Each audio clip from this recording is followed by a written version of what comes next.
Halo teman-teman semuanya, gua kali ini mau nge-review satu buah drone ya. Ini drone dari Xiaomi, namanya Vime X8 SE 2022, tapi yang versi pertama ya. Nah, kita coba buka dulu. Ini seperti ini. Dia dimensinya cukup lebar. Lebar banget ya dimensinya ini. Mungkin kalau setara DJI Pro Series ya. Ini tahan angin sampai level 8 juga. Bisa dilihat ini gede banget. Tapi kalau dilipat ukurannya jadi kecil. Kita coba lipat. Jadi cukup kecil segini doang. Genggamannya sama remote-nya tuh segede ini. Jadi ukurannya mirip-mirip ya sama remote-nya. Oke, kita bahas mulai dari desainnya dulu. Untuk desain itu dia seperti ini ya. Jadi depannya itu kayak ada 3 axis gimbal sama kamera dengan sensor setengah inci. Lalu beratnya itu kisaran 765 gram, dimensi lipatnya sekitaran 204 kali 106 kali 72 mm. Materialnya itu cukup kokoh dengan heatsink ya, di bawahnya aluminium. Lalu untuk kelebihan desain itu terlihat premium, kokoh, sama mudah dibawa traveling. Sama ini tahan angin loh sampai level 8, kayak DJI Mini aja nggak nyampe level 6 kan. Yang Mini 54 Pro itu yang terbaru kemarin itu memang sampai level 6. Kalau ini udah level 8, dia juga udah bisa tahan sama hujan percikan-percikan gitu ya. Nah, terus selanjutnya untuk kualitas kameranya itu di sini cukup gede, 48 megapiksel. Lalu sensornya CMOS 1/2 inch atau setengah inch. Jadi sensornya CMOS, resolusi foto yaitu 48 megapiksel. Ini cukup bagus ya. Dan videonya itu support 4K 30 fps. Lalu dia bisa 1080p 60 fps, sama aperture-nya itu di f1.6. Dia memiliki 3 axis gimbal ya, jadi udah cukup oke zaman sekarang karena yang tertinggi itu mungkin 4 axis gimbal, dan itu juga udah jarang banget ditemuin. Kebanyakan tuh pakai 3 axis gimbal ya. Selanjutnya hasil videonya ini stabil banget karena dia memiliki 3 axis gimbal sama mendukung SDR foto dan video.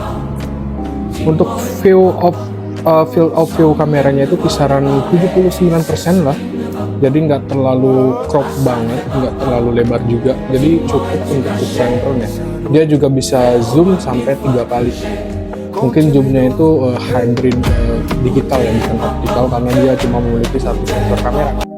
Nah, selanjutnya untuk kecepatan terbang, dia kecepatan terbangnya itu kisaran kurang lebih 8 mili per second ya, kayak 60 km per jam kurang lebih segituan. Pas saya tes juga dia tuh terbangnya kenceng banget teman-teman. Nah, untuk maksimal ketinggiannya di aplikasinya itu 800 meter dari atas ke remote ya.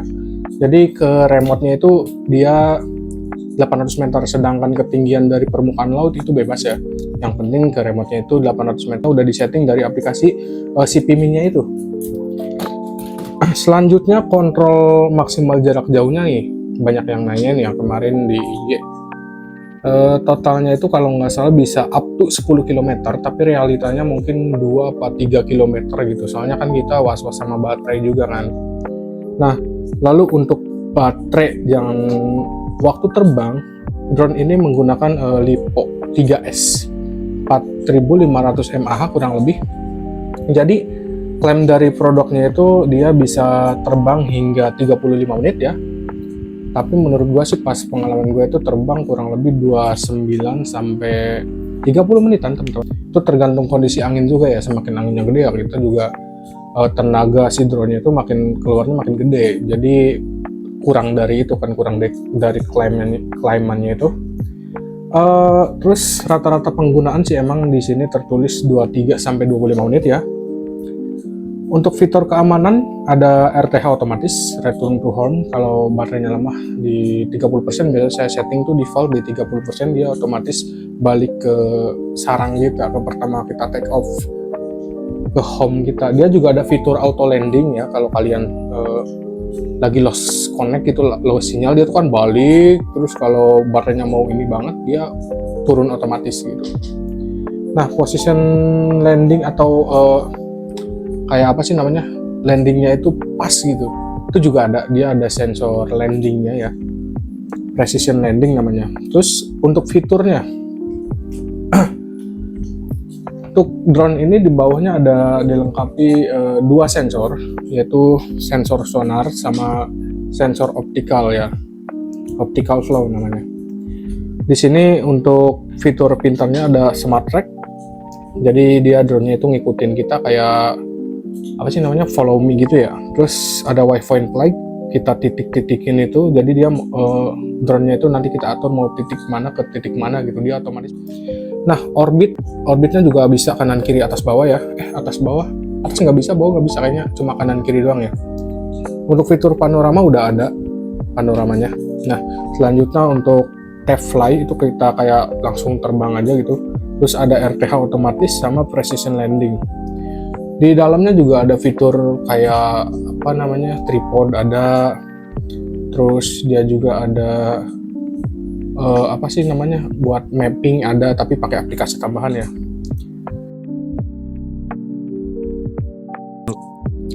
Ini pakai Fimi Navi 2020 ya. Ini X8 SE 2022 masuk. Nah, di sini masih mode PPU, jadi dia tuh nggak bisa terbang ya, karena GPS-nya itu belum dapat gitu. Soalnya kan dalam ruangan ya, biasanya juga bisa sih terbang gitu. Cuma dia disuruh hati-hati saat terbang, jadi tanpa GPS kayak terbang indoor aja gitu. Nah, di sini ada apa aja sih? Yang pertama tuh dia ada ketinggian, ini nih ketinggian. Yang sebelah kiri ini ada jarak. Ya, ini kecepatan. Terus yang ini tuh mode, dia tuh kalau GPS dia modenya GPS, tulisannya ready to go ya. Ini GPS-nya kita dapat kosong karena ini indoor. Kalau tempat saya tuh indoor tuh susah banget dapat GPS-nya, harus outdoor. Ini sinyal remote, ini sinyal buat gambar, ini baterai, ini setting ya. Settingnya ada apa aja sih di dalamnya? Nah, di sini ada otomatis sama manual teman-teman. Kalau manual ini kita bisa pilih ISO-nya sama shutter speed-nya berapa. Tapi kalau di di otomatis kita cuma bisa atur IB-nya aja, pencahayaannya. Di videonya kita di sini ada SDR sama time lapse ya. Kalau SDR juga kayak dynamic range-nya tuh dia dapat banget, cuma ke memorinya juga harus bagus memorinya ya. Nah, di sini ada video size. Nah, ada 4K sama ada 2,7K yang biasa sering saya pakai itu di 2,7 30 fps. Dia juga bisa 27 60 fps teman-teman. Terus ada video quality kayak high bitrate-nya gitu. Untuk video quality saya di set medium, soalnya memori saya kadang crash gitu, memori saya kurang bagus teman-teman. Kalau kalian memorinya bagus kayak SanDisk Extreme Pro yang original itu mungkin bisa di high ya. Nah, WB-nya biasanya saya main di auto aja. Kalau ini incidence, fluorescence, sunny, cloudy, sama shadow itu bisa kalian pilih. Kalau saya di auto aja, seringnya di auto. Oke. Terus ini metering mode itu bisa center, bisa sport, bisa average. Nah, untuk selanjutnya di color, dia tuh colornya ada 4 pilihan ya. Ada color dasar yang dimana ini F-Log itu dia color dasar ya, kayak kontrasnya kurang, tapi dia tuh cocok banget buat kalian editing color grading gitu. Ini cocok banget ya, kayak F-Log ini nih. Terus ini ada BW, kayak hitam sama putih doang. Ini ada vivid yang warnanya tuh nanti kayak hijau-hijau banget gitu. Kalau saya biasanya di general aja. Soalnya general tuh lebih ke kita nggak pusing-pusing edit terlalu panjang sama detail gitu. Di sini video encode-nya biasa saya pakai H265 dibanding H264. Terus selanjutnya ada apa nih? Sini ada memory cardnya ya. Saya cuma pakai 16 GB Pigen yang kelas 10. Jadi kurang banget ya. Disarankan sih pakai Extreme Pro ya. Cuman harganya juga lumayan. Nah, ini ada grid line. Biasanya saya pakai diagonal sama grid. Itu buat nanti kalian apa nih, orbit manual tuh lebih enak pakai ini dibandingkan orbit yang otomatis itu. Soalnya orbit otomatis tuh kayak terlalu lama gitu, kalau dicepetin dia nggak presisi, mendingan kita manual aja. Jago-jago tangannya aja sangat ngendaliin pensilnya. Oke, selanjutnya ini ada foto. Cuma kalau di film itu ya kelemahannya ini nih, hasil data ke drone sama remote tuh agak ngelag ya. Terus di sini ada mode. Di sini modenya tuh ada waypoint, drone. Drone itu kayak dari dekat menjauh, dari jauh mendekat gitu ya. Dia drone-nya itu bisa kayak apa ya, kayak roket bisa ke atas full, kayak menjauh seperti drone bisa. Sini ada apa namanya, smart rank juga, bisa ngikutin, bisa follow me dan lain-lain. Ini ada butterfly, ada orbit, ini ada spiral. Di sini ada cinematic mode, jadi nanti tuh smooth banget sih drone-nya tuh. Terus di sini ada tripod mode. Tripod mode tuh kayak drone-nya itu diam, kayak tripod aja diam, tapi dia bisa ngikutin kalian gitu. Ngikutin tuh dalam artian kayak diem aja di tempat, tapi kameranya ngikutin. Sama ada course lock sama fixed wing. Kalau fixed tuh cuma lurus doang, kalau course lock saya belum pernah nyoba ya. Dan di sini ada SAR buat nyari sesuatu atau ngirim-ngirim barang itu buat yang darurat. Cuma di sini karena belum ada lock kayak pembawaan barang yang gitu, jadi nggak bisa. Ya, bukan nggak bisa, bisa sih, cuman susah buat dipakainya tuh. Di sini ada gambar. Kita lanjut ke gambar foto ya. Kita cek setting foto. Di sini ada fotonya single, HDR, super night mode, sama lapse, sama panorama. Dia bisa panorama teman-teman. Ukuran foto biasanya saya di 4:3, pakai 48 megapiksel, jadi biar lebih jos. White balance-nya biasanya auto, metering-nya sama color-nya general. Udah gitu aja sih. Sisanya sama aja ya. Dan di sini ada tombol buat auto take up sama auto landing. Nanti kalau udah terbang itu ada tombol RTH-nya teman-teman. Nah, ini biasanya kalau udah terbang, ini ada N normal sama sport mode. Jadi kecepatan di sini nih. Ini kalau C itu kecepatan smooth yang rendah, kalau N itu normal, kalau sport itu cepet banget ya. Nah, cuma itu doang ya. Ini zoom, bisa zoom juga, tapi ini digital teman-teman. Agak susah nih. Jadi zoomnya itu digital, cuma ini masih tajam banget sih, digital juga ya. Nah, di dalam aplikasinya cuman kayak gitu aja ya teman-teman ya. Untuk settingnya di sini banyak sih settingnya. Di kecepatannya saya 18 meter per second, jadi 18 meter per detik gitu. Jadi kencang banget ini, 65 km per jam lah. Terus batas jarak terbang di sini tidak dibatasi ya. Batas ketinggian penerbangan juga sama. Saya di 800 meter, ketinggian RTH 70. Terus mode pemula nggak saya aktifkan. Kalibrasi kompas, di sini ada fail safe, jadi pilih RTH aja. On point. Apa nih, ada suara titik-titik dari remote nih. Oke, lanjut aja teman-teman ya. Sini ada FPV menunjukkan home point, jadi nanti di mapnya tuh ada home pointnya. Remote ID, bermain remote home point track. Di sini ada pengaturan remote, ada kalibrasi stick dan lain-lain ya. Ini pengaturan gimbal, bisa kalibrasi gimbal. Ini pengaturan frekuensi gambar. Biasanya saya frekuensinya kadang di rendah, kadang di tinggi ya. Soalnya kalau pengen nunjukin ke orang itu saya bisa tinggi, tapi kalau cuma kita biasa aja gitu kayak terbang sendirian tuh lebih ke rendah aja biar smooth. Sini ada baterai. Baterai selnya ini normal ya, cukup balance. Cuma beda 0,01, itu bisa aman ya. Circle-nya di 15, ini masih baru sih, drone-nya. Temperatur normal, RPH ketika hanya cukup untuk RPH, dan lain-lain. Yep, cuma itu doang ya teman-teman ya.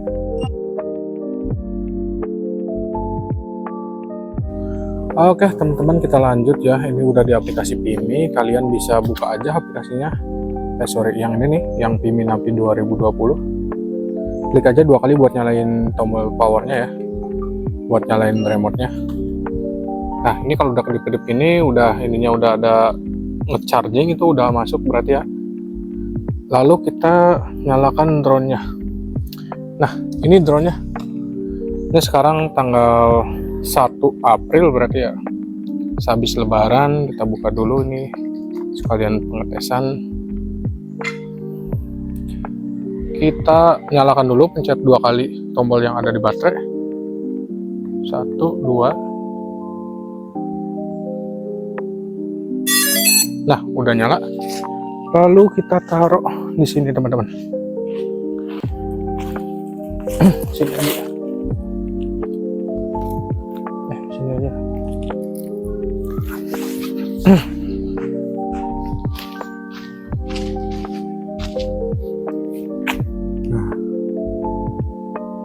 Nah, itu drone-nya ya.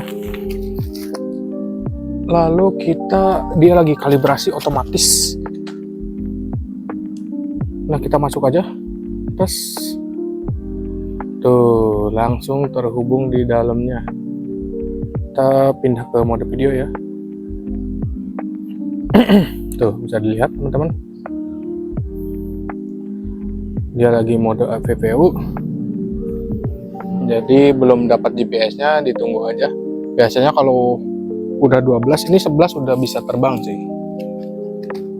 Tuh, jadi GPS ready to go. Kalau mau rekam video, tinggal diklik aja di sini. Tuh, dia udah rekam. Kita matiin. Kalau mau foto, tinggal di swipe aja di sini. Sorry, dimatikan dulu. Ini swipe dulu. Tuh, ini foto, tinggal cekrek. Tuh, udah ada bunyi ya, titit. Sekali lagi, cekrek, titit. Nah, kita buka kembali lagi ke video. Lalu kalau mau arming itu kayak gini nih. Arming tuh kayak berputar di baling-balingnya. Ke ujungin semua, nih udah arming. GPS-nya udah dapat di 15. Lalu kita gas ke atas. Oke teman-teman. Tuh, drone-nya stabil banget ya. Bisa dilihat. Stabil banget. Tuh. Dia diam aja. Stabil.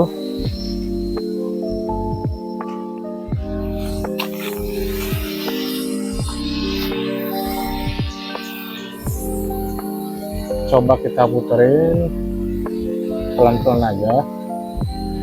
Tuh.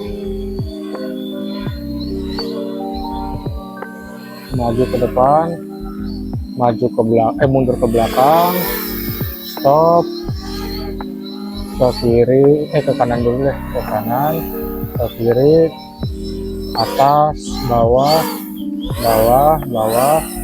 kanan. Tuh, ya bisa dilihat lah, ini normal semua ya drone-nya ya. Mantap, stabil terbangnya.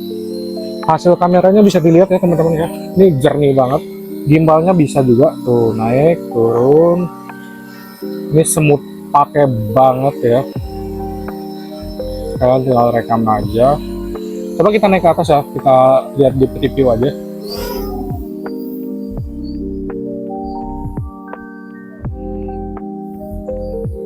Tuh. Kita coba rekam ya. Maju ke depan. Tuh, stabil parah ya teman-teman ya, mantap banget. Sekalian belokin. Ini ada di sini ada lapang ya teman-teman ya. Tuh. Dah, cukup. Kita cek dulu lapangnya. Sepi ya teman-teman ya. ada orang-orang tuh yang H itu adalah kita ya. Kita balik lagi nih, kenceng banget, cepet banget ya. Tuh drone-nya udah di atas, kita turunin.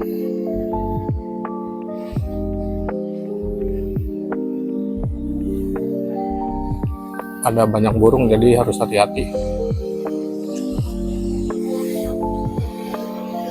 Nah.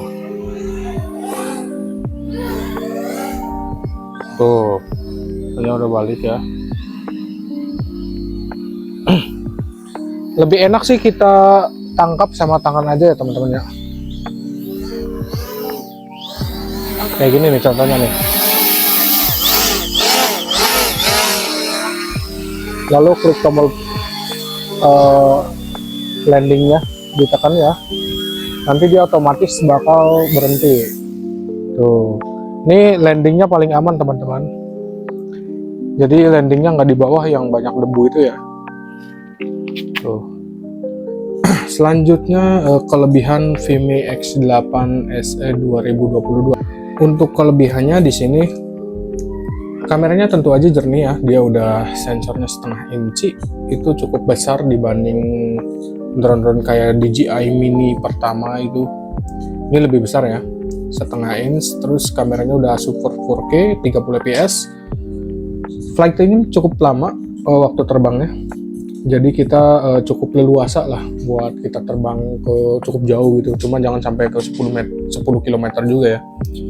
Stabil di angin ya, untuk yang saya rasakan sih di drone ini cukup stabil banget pas anginnya gede tuh, kayak di perbukitan, di pegunungan, di laut. Videonya bisa kalian cek di IG saya, itu gila, ini drone stabil banget karena drone ini bobotnya gede ya. Beratnya itu di kisaran 700-an kalau nggak salah, coba cek ya. Beratnya itu di 765 gram teman-teman ya, hampir 1 kilo. Ini berat banget. Jadi kalau buat dilempar ke orang nih kerasa ya. Kalau jatuh kena orang itu bahaya ya. Soalnya ini cukup berat ya, 1 kilo kurang. Nah, karena dia berat, jadi di atas tuh dia stabil ya, stabil banget.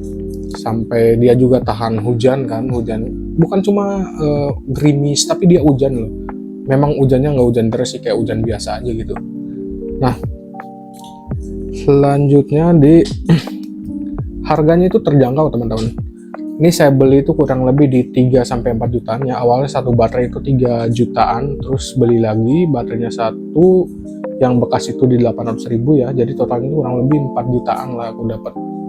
Saya dapat 1 unit Vimy, 2 baterai, 1 remote, kabel charging dan lain-lain, dan juga tas ya. Nah, untuk desainnya itu ini portable, udah tadi dibahas ya, desainnya cukup portable, mudah dibawa-bawa. Ini kelebihannya ya juga ya, dibanding Phantom yang berat dan juga nggak bisa dilipat. Ini tuh kayak Mavic Pro Series teman-teman, mirip-mirip Mavic Pro Series. Dan untuk videonya juga ini support HDR, foto dan video. Nah, selanjutnya untuk kekurangan drone ini cukup banyak juga ya. Dia tidak memiliki sensor tabrak kayak DJI Pro Series teman-teman.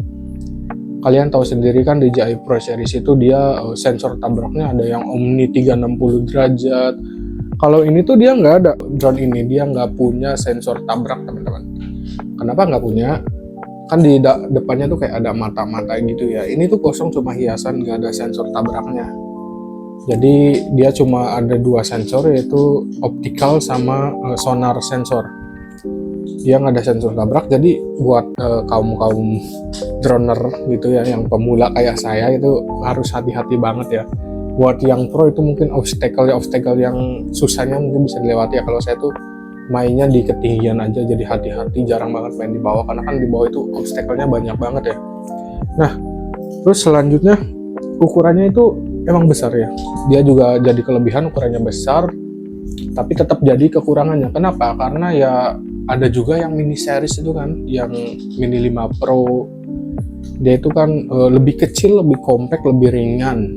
Cuma fiturnya lebih banyak. Nah itu. Tapi ini besar, fiturnya nggak terlalu banyak, nggak kayak di DJI Mini Pro Series yang 5 Pro itu 4 Pro ya. Terus kenapa? Karena harganya itu dia murah teman-teman. Harga barunya itu kalau nggak salah 8 jutaan, sedangkan secondnya itu di 3-4 jutaan. Itu secondnya ya. Kalau Mini 5 Pro itu kan barunya aja 18 juta, secondnya sekarang di 12 juta. Mahal-mahal banget lah kalau DJI. Selanjutnya, oke, ini kita lupa ngomongin sinyal ya. Untuk sinyal ini sinyalnya udah pakai Rocklink 3.0 kalau nggak salah ya dari Vimi-nya. Kalau DJI itu kan dia pakai namanya Ocusing ya. Ocusing sekarang udah 4.0 ya kalau nggak salah. Nah, jadi Rocklink dari Vimi ini dia klaimnya tuh hingga 10 km. Tapi realitanya mungkin 4 meter juga udah paling mentok ya, udah hilang gitu sinyalnya. Mungkin pakai penguat sinyal bisa kali kan. Cuma kita khawatir sama baterainya aja. Baterainya itu kan maksimal 30 menit. Jadi kalau hilang di jalan kan hilang ya udah, ini drone-nya hilang. Meskipun ada apa namanya kayak review perjalanan, tetap aja kan kita was-was banget ya kalau hilang. Nah, di sini performa sinyalnya tergantung kondisi lingkungan ya. Semua drone juga sama sebenarnya kondisi lingkungannya kayak gimana. Kayak kalau ada banyak tower, banyak sinyal-sinyal mengganggu, itu harus hati-hati banget teman-teman. Nah, untuk aplikasi ini ada di Play Store, di downloadnya juga gratis, dia pakai Vimi Navi kalau nggak salah ya. Nanti cek aja kayak gini nih. Selanjutnya kesimpulan ya, drone ini cocok nggak sih buat pemula gitu? Kalau menurut saya sih dengan dana 3 juta sampai 4 jutaan ini cocok banget ya buat pemula. Ini cocok pakai banget. Soalnya kenapa? Dibanding kalian beli kayak SJRC, JJRC segala macam yang Chinese selain Xiaomi Vimi ini ya, kalau menurut saya sih lebih bagus ini ya. Dia juga softwarenya udah stabil ya. Pokoknya udah enak lah, dia udah ada komunitasnya dan lain-lain, jadi enak siap terbang gitu.